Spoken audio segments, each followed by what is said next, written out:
그동안 우리는 다윗과 아도니아의 죽음에 대해서 상고했습니다. 자, 다윗의 죽음은 복된 죽음이었다, 이렇게 표현할 수 있죠. 그죠? 아도니아의 죽음은 어떤 죽음이었습니까?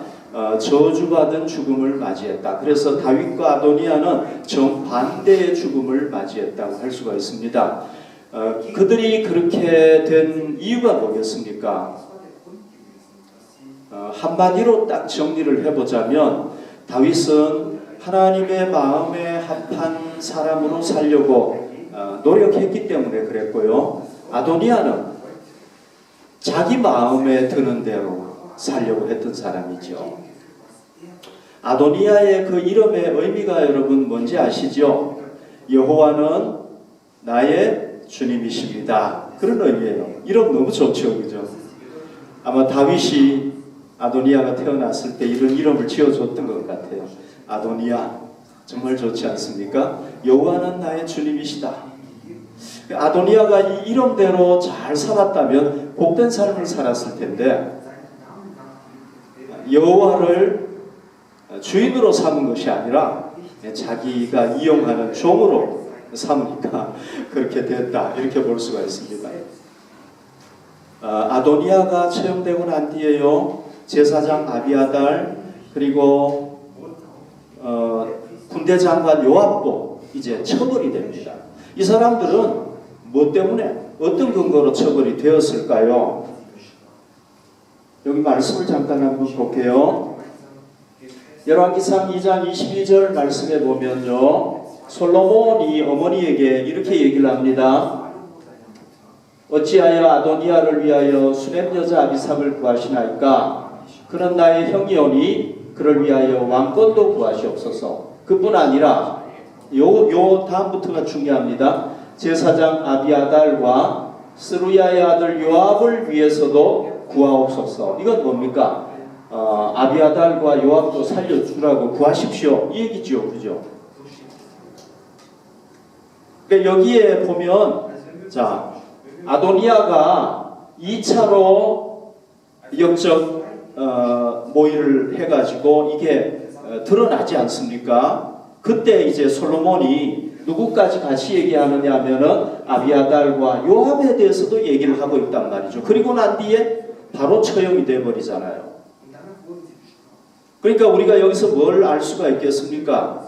이 아비아달과 스루야도 1차 반역이 실패가 되고 난 뒤에 계속해서 이 솔로몬의 왕위를 찬탈하기 위해서, 빼앗기 위해서 같이 모의를 했다는 걸 알 수가 있는 거죠. 이거를 누가 알았느냐? 솔로몬도 눈치를 챘을 것이다 하는 게 여기에 나타나 있는 거죠. 여러분, 1차 모의 때나 마찬가지로 2차 때도요, 아도니아 혼자서 내가 왕이 돼야 되겠다 이렇게 하기는 어렵죠, 그죠? 네. 뭔가 뒷배가 있어야 되잖아요. 배경이 있어야 되잖아요. 배경 없이 할 수는 없잖아요. 네. 그러니까 그 당시에 보십시오. 아비아달은 여전히 제사장에 있었고요, 요압도 여전히 군대 장관이었어요. 이 사람들이 권력을 그대로 가지고 있었단 말이죠. 네. 그리고 또 자기들이 한번 반역을 했기 때문에 언제 죽을지 모르잖아, 그죠? 이럴 경우에는 어떻게 해야 됩니까? 어떻게든지 상대를 일단 먼저 쳐야 되잖아요, 그죠? 그러니까 모의를 했을 것이다, 이렇게 추측을 할 수가 있는 거죠. 이 아비아달 제사장은 어떻게 종말이 끝나는 겁니까? 오늘 성경에 보면 제사장직에서 쫓겨나죠, 그죠? 그리고 고향 아나돗으로 추방당해버립니다. 이 아비아달하고 그 반역을 일으켰던 중요한 세 사람 있잖아요. 이 사람들 중에서 아비아달이 유일하게 이제 살아나요. 안 죽어요.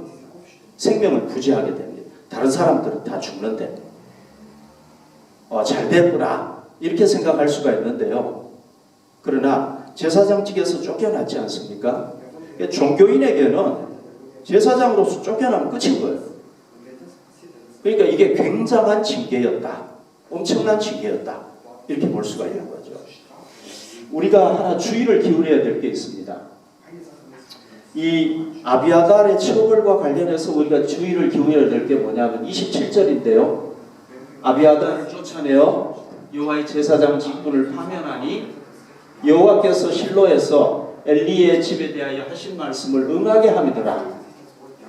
이 열왕기의 저자가요. 열왕기상의 저자가 아비아달의 사건을 딱 보면서 뭘 깨닫게 됐느냐면 아비아달 사건이 바로 하나님께서 엘리의 집에 대해서 예언한 말씀이 그대로 성취가 되구나 한 걸 깨닫게 됐단 말이죠. 이 엘리의 후손이 누구냐면 아비아달이에요. 그러면 하나님께서 엘리에게 뭐라고 예언을 했느냐 하면 이렇게 예언을 했습니다. 사무엘상 2장 31절에 보면 엘리하고 엘리의 자녀들이 하나님 앞에 죄를 지으니까요. 이렇게 심판을 선언했습니다. 보라, 내가 내 팔과 내 조상의 집 팔을 끊어 내 집에 노인이 하나도 없게 하는 날이 이를지라. 그러니까 엘리의 팔을 끊어버리고 내 조상 집의 팔을 끊어버린다. 여러분, 팔을 끊는다는 건 무슨 의미겠습니까? 팔 끊어버리면 우리가 아무것도 할 수 없잖아요. 그죠? 그러니까 제사장 측에서 쫓아낸다. 이런 얘기입니다. 그리고 노인이 하나도 없다. 그건 뭡니까? 일할 사람이 없다는 거예요. 다 어려서 죽든지 뭐 이렇게 돼가지고 일할 사람이 하나도 없어지게 된다. 그러니까 제사장 측에서 쫓겨나게 된다. 이런 예언을 했거든요. 그런데 이 예언이 누구한테 와서 딱 이루어지는 겁니까? 바로 아비아달에게 와서. 아비아달이 하나님 앞에 범죄하니까 아비아달에게 와서 딱 이루어져 버립니다. 그래서 다윗 때요. 제사장이 2명이었어요. 아비아달. 이 아비아달은 조상을 이렇게 올라가 보면요.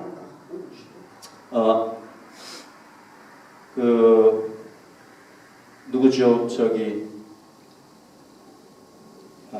갑자기 기억이 안 납니다. 아론, 죄송합니다. 아론의 4번째 아들이에요.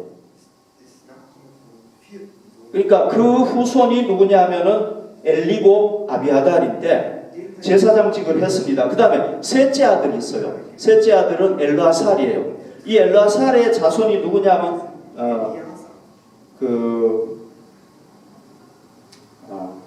죄송합니다. 사독이에요. 미안합니다. 사독인데, 그러니까 사독하고 아비아달하고 두 사람이 제사장을 같이 했어요. 그러다가 아비아달이 딱 죄를 지으니까요. 아비아달 대해서는 제사장이 딱 끝나버리고 이제 누구만 제사장이 되냐? 사독만 제사장이 되는 거예요. 그러니까 뭘 알 수가 있습니까? 아비아달 때 와가지고 가문의 제사장 직분이 끊어져 버렸다. 이거 굉장한 저주죠. 그죠? 엄청난 저주죠. 아비아달이 어떤 사람이 된 겁니까? 자기 가문의 제사장 직분을 끝내버린 사람이라고. 그러니까 이 사람이 비록 죽지는 않고 고향에 가서 살았겠지만 자기 때문에 어떻게 됐습니까? 자기도 제사장 직분을 잃어버리고 자기 가문이 이제 제사장 직분이 끝나버렸잖아요. 자기가 자기 가문을 비참하게 만들어버린 거잖아요. 그러니까 살고는 있지만 차라리 죽는 게 낫겠죠. 이 사람은. 여러분, 이 아비아달은요 굉장히 신실했던 신앙인이에요. 고전까지. 정말 하나님을 위해서요 앞장서서 봉사했어요. 뭐 했습니까? 법궤를 운반할 때요 제사장이 둘이 있었잖아요. 근데 누가 옮깁니까? 아비아달이 이 법궤를 옮겨요. 앞장서서 일했죠. 그죠? 그리고 다윗이 사울에게 쫓겨다닐 때 함께 고난을 당해요. 압살롬이 반역을 일으켰을 때도 그 반역에 가담하지 아니하고요 누구를 도왔느냐? 다윗과 함께 고난을 당하면서 도운 거예요. 그러니까 앞장서서 신앙생활을 했죠. 또 고난도 몇 번씩 왔지만 잘 이겼어요. 신실한 신앙인이었어요. 그러나 한순간 정치적인 그 야망을 이기지 못해가지고 누구를 편을 들게 됩니까? 아도니아, 잘못된 왕 아도니아를 따름으로 말미암아 안타까운 일이 벌어졌죠. 그죠? 어떻게 됐습니까? 자기가 지금까지 신실하게 하나님 따랐던 거 다 사라져 버렸죠. 정말 소중한 제사장 직분까지 빼앗겨 버렸죠. 그리고 자기 가문까지도 망하게 해버리고. 너무너무 안타깝죠. 여러분, 저는 요즘요 이 세상을 보면 와, 참 하나님이, 예수님이 말씀하신 게 그대로 이루어지고 있구나 하는 것을 제가 깨닫게 돼요. 자, 이 말씀 잘 한번 보십시오. 마태복음 24장 6절 8절. 난리와 난리 소문을 듣겠으나 너희는 삼가 두려워하지 말라. 이런 일이 있어야 하되 아직 끝은 아니니라. 민족이 민족을, 나라가 나라를 대적하여 일어나겠고 곳곳에 기근과 지진이 있으리니 이 모든 것이 재난의 시작이니라. 그랬죠. 여러분, 예수님께서 이 우주의 종말이 오기 전에 이런 현상이 나타날 것을 얘기를 했어요. 여기 잘 보십시오. 난리와 난리 소문을 듣는다.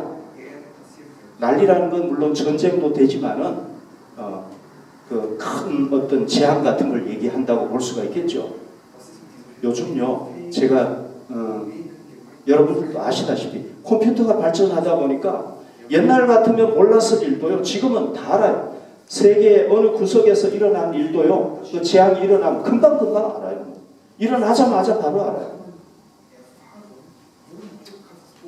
자, 민족이 민족을, 나라가 나라를 대적하여 일어나겠다고 그랬잖아요. 지금 나라와 나라가 대적하고 민족이 민족을 대적하고 일어나고 있잖아요. 기근이 있잖아요. 지진이 있고요. 특별히 또 코로나 때문에 지금 이런 현상이 더 일어나고 있죠. 그죠? 지금 일어나고 있잖아요. 그런데 예수님께서 뭐라고 말씀하셨냐면 이 모든 것이 재난의 시작이다. 이게 이제 시작이라는 겁니다. 앞으로 그러면 어떻게 된다는 겁니까? 점점 더 심해진다는 거죠. 이 재난. 여러분, 지금 우리가 당하고 있는 재난이 심해질 것 같아요? 아니면 자꾸 더 없어질 것 같아요? 코로나도 점점 더 심해진다고 그러잖아요. 앞으로 더 심한 게 나온다고 얘기하잖아요. 그죠? 예. 제가 볼 때는 이제 이게 시작이 됐고 앞으로 점점 더 심해질 것이다. 이렇게 봐야 됩니다. 그러면 이게 심해지다가 어떻게 됩니까? 마지막에 이제 예수님께서 딱 재림하시게 되겠죠. 그러면은 그때 예수님을 믿기를 거부했던 사람들은 어떻게 됩니까? 부활하는데, 부활해서 뭘 받기 위해서? 영원한 형벌을 받기 위해서 부활하는 거죠.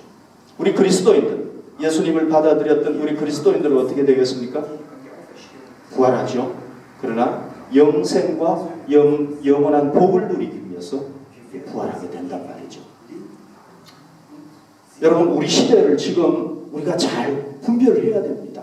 지금이 이런 시대구나. 성경적으로 봤을 때 지금 우리가 이런 시대에 살고 있구나 하는 걸 알아야 돼요. 자, 종말이 오기 전에 예수님께서 이걸 얘기하시면서 또 몇 가지 얘기를 했는데요. 그게 뭐냐면 불법이 성행하게 된다. 온 세상에 정의가 막 세워지는 게 아니라 점점 불법이 성행하게 된다는 거예요. 그 다음에 이웃 사랑이 점점 식어지게 됩니다. 바울의 얘기를 보면요, 이웃 사랑 대신에 무슨 사랑이 커집니까? 자기 사랑이 커지게 돼요. 자기를 점점 더 사랑하게 된다고 성경이 예언을 해놨다. 그리고 그때 또 예수님께서 얘기한 게 뭐냐면 거짓 선지자들이 많이 나타난다는 거예요. 거짓 선지자들이 나타나가지고 예수 믿는 사람들을 어떻게 하든지 유혹한다는 거예요. 그래서 예수님에게서 떠나가도록 만든다는 겁니다. 여러분, 마태복음 24장에 읽어보시기 바랍니다. 그래서 너희들이 유혹당하지 않도록 조심해라. 너희들이 적그리스도에게 넘어가지 않도록 조심해라. 예수님께서 몇 번씩 당부하고 있어요.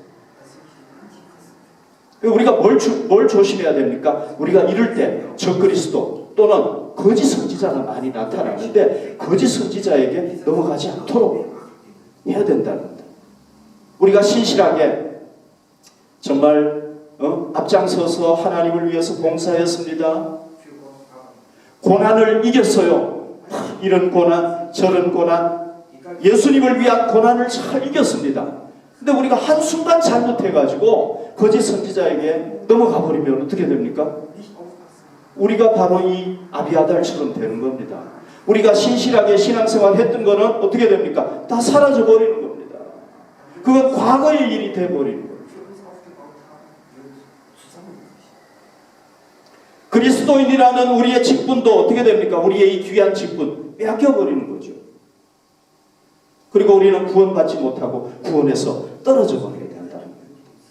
그러니까 우리가 지금부터 어떻게 해야 됩니까? 조심해야 된다. 주의해야 된다는 겁니다. 거짓 선지자들이 우리를 유혹하지 않도록 우리가 정말 정신을 바짝 차려야 된다는 겁니다. 여러분, 우리가 정신을 바짝 차립시다. 그리고 세상이 막 요동을 치고 있잖아, 그죠? 네. 마치 뭐와 같습니까? 바다에 가면은 그 물결이 조용했다가 막 또 물결 쳤다가 조용했다가 물결 쳤다가 막 이렇게 요동하듯이 세상의 풍조가 그 경향이 막 트렌드가 나날이 달라진단 말이죠. 우리는 어떻게 해야 되겠습니까? 이럴 때일수록 하나님의 말씀에 깊이 뿌리 내려가지고 어떤 파도가 오더라도 흔들리지 않도록 우리가 해야 된단 말이죠. 세상 사람들은요, 어떤 때는 막 짧은 옷이 유행이라고 막 짧은 옷 입었다가, 어떤 때는 긴 옷이 유행이라고 해서 긴 옷을 입고 막 그러잖아요. 우리가 막 그거 따라가기에 막 정신없는 게 아니라 우리는 예수 그리스도의 옷을 딱 입고 짧은 옷 입든 긴 옷 입든 흔들리지 말고 딱 나아가야 된다. 그럴 때 우리가 구원의 항구에 도달하게 될 줄 믿습니다.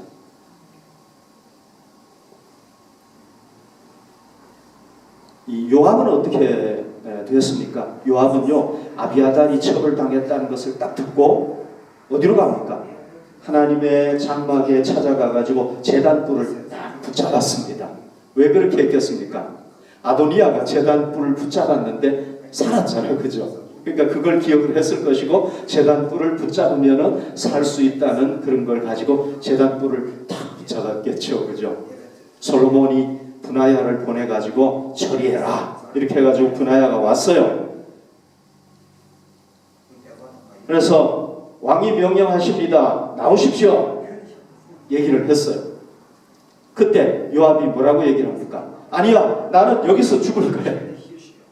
그러니까 그 안에 있으면은 안전하다는 거죠. 못 죽인다는 거죠.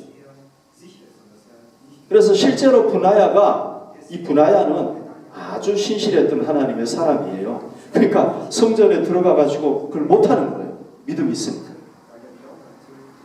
그래서 살인 것 같은데요. 그래서 왕에게 다시 또 얘기를 했습니다. 아, 성전에서 안 나온다고 합니다. 그러니까 아니야, 가서 죽여라. 그래서 죽어요. 여러분, 참 이상하죠? 성전 제단불을 붙잡으면 살아야 되잖아요. 죽이면 안 되잖아요. 그래서 붙잡은 거 아닙니까? 그런데 왜 죽었습니까? 이상하죠, 그죠? 자, 여기 참 재밌는 이야기인데요. 제단불을 딱 붙잡음으로 말미암아 이 사람이 살 수 있는 죄인인지 아니면은 살 수 없는 죄인인지가 딱 판결이 돼요.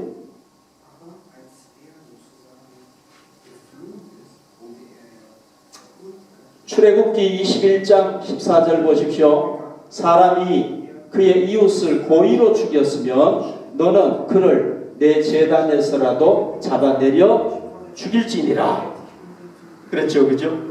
그러니까 이 제단불을 붙잡는 사람은요, 이게 도피처잖아요. 근데 살 수 있는 사람은 어떤 사람이냐면은 자기도 모르게 의도적이지 않게 사람을 죽였을 때, 그럴 때 살 수 있는 거예요. 그러나 자기가 저 사람 죽여야 되겠다고 생각하고 죽이면은 그건 살려줄 수가 없는 거란 말이죠. 요압은 어떻게 했습니까? 요압은요, 의로운 두 사람을 자기가 원수 같겠다고, 자기 동생 죽였다고, 자기 개인 감정에 의해서 그렇게 해버려요.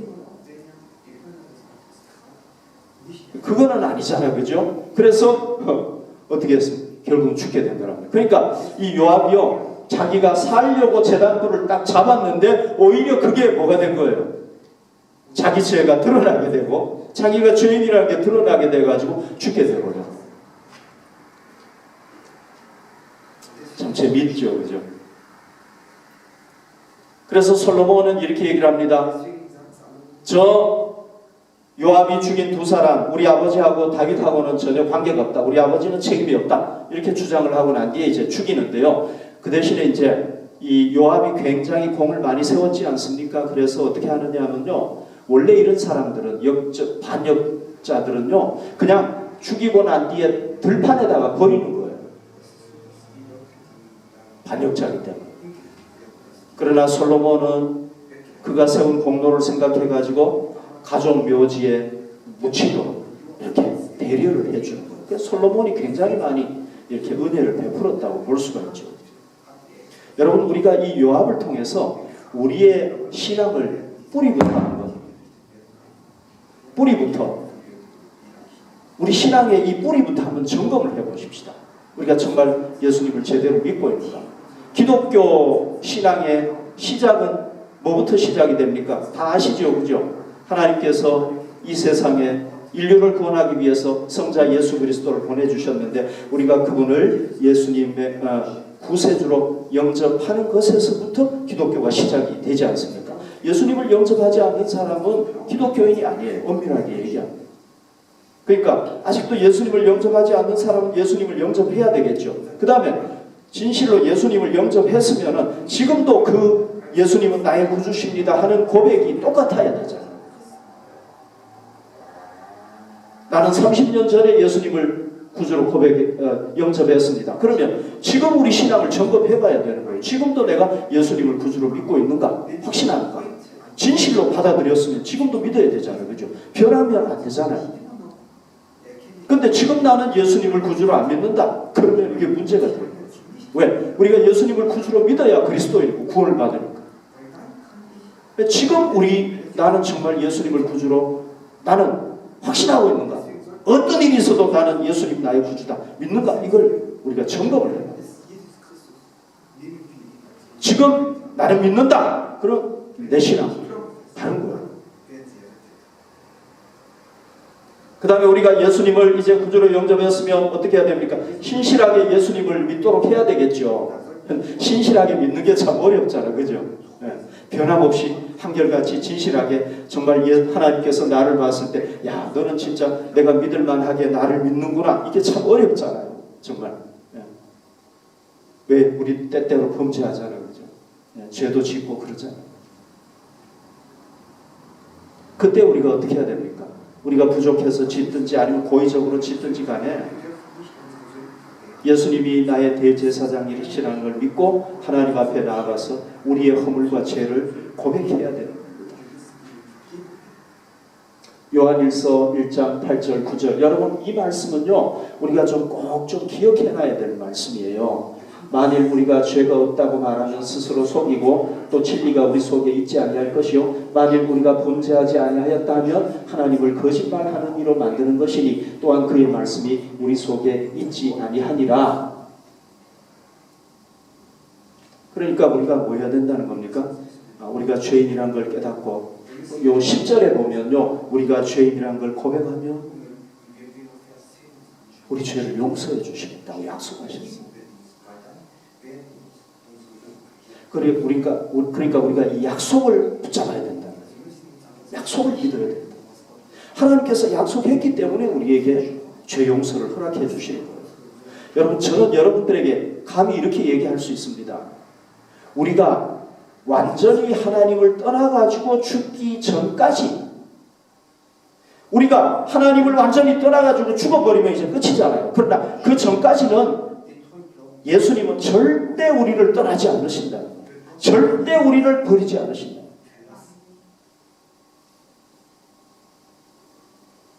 전 여러분들에게 얘기할 수 있습니다.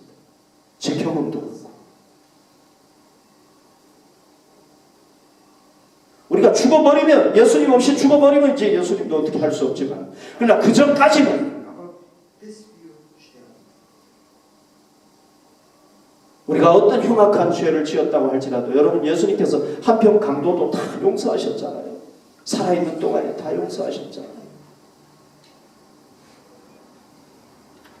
우리가 정말 마음을 열고 하나님 앞으로 돌아가가지고 하나님 내가 진짜 죄인입니다. 잘못했습니다. 진정으로 회개하면 용서하신단 말이죠.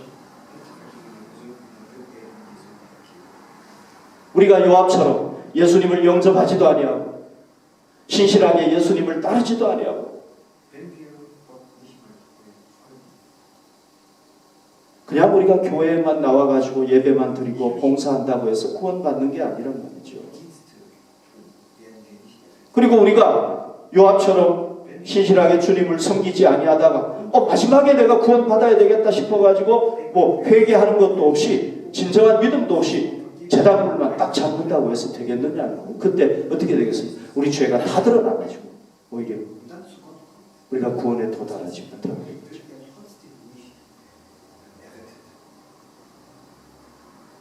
오늘 본문 마지막에 보면요 사독이 나오고 그 다음에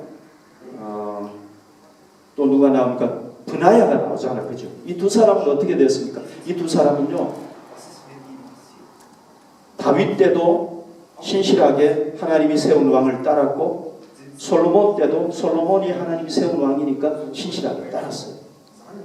이 사람들은 어떻게 되었습니까?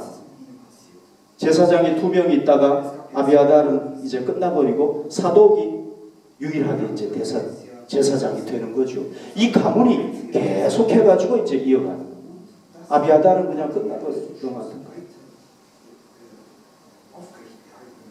거예요. 브나야는 뭐였습니까? 오늘날로 하면은 대통령 경호실장이었잖아요. 그러다가 어떻게 됩니까? 군대 장관, 군사령관, 국방부 장관을 얘기하겠죠. 그죠? 이렇게 딱 진급한 신실하게 하나님을 섬기니까. 미국에요 AT&T라는 전화회사가 있어요. 오래전의 얘기입니다. 전화회사가 있었어요. 이 회사에서 직원들을 대상으로 질문을 주고 조사를 했는데 질문이 뭐였느냐면 어떤 사람이 회사에 유익을 주는 회사에 도움을 주는 직원인가? 이 질문을 가지고 이제 조사를 했어요. 근데 이제 결과가 나왔는데요. 2 종류의 사람을 조사를 했습니다. 한 종류의 사람은 실력이 굉장히 좋아요. 아주 실력이 좋은데 좀 성실하지 못해요. 다른 쪽은요 굉장히 성실해요. 실력이 좀 없어. 자, 이 두 그룹을 이렇게 비교해 봤는데요. 여러분 어떤 그룹이 더 능률적이고 또 실적도 높았겠습니까? 어떤 그룹이 더 회사원들 간에 화목했겠습니까? 딱 결과를 보니까요. 실력이 좋고 좀 불성실한 사람보다도 실력은 좀 없는데 성실했던 사람들이 훨씬 더 실적도 좋고 직원들하고 더 화목하고 그랬다는 거예요. 그래서 직장 생활에 있어서 중요한 게 뭐냐면은 성실함 중요하다. 그런 조사가 나왔어요. 여러분 학업도 마찬가지죠, 그죠? 학업도 결국은 누가 의자에 끈질기게 앉아 있느냐에 따라서 결정이 되잖아요, 그죠? 신앙생활도 마찬가지죠. 우리 신앙생활에는 더 신실함이 필요해요. 그래서 성경에 보면 얘기하고 있잖아요. 갈렙은 신실하게 하나님을 따랐던 사람이다. 온전하게 하나님을 따랐던 사람이다. 좋을 때나 싫을 때나 항상 따랐던 사람. 모세도 마찬가지고 대부분의 존경받는 신앙인들이 다 실력은 좀 없었을지 모르지만 신실하게 하나님을 따랐던 사람이라는 거죠. 제가 보니까요 이 아비아달이나 요압은 굉장히 열정이 있고 능력이 있었던 사람인 것 같아요. 그래서 앞장서서 막 이랬던 것 같아요. 그러나 사독이나 이 사람들은 좀 능력은 부족했던 것 같아요. 제가 이렇게 비교해보면. 그러나 신실하게 하나님을 따르니까 결국은 나중에 승리한다. 그래서 우리도 신실하고 신앙으로 주님을 따를 수 있기를 우리 결단하면 좋겠습니다.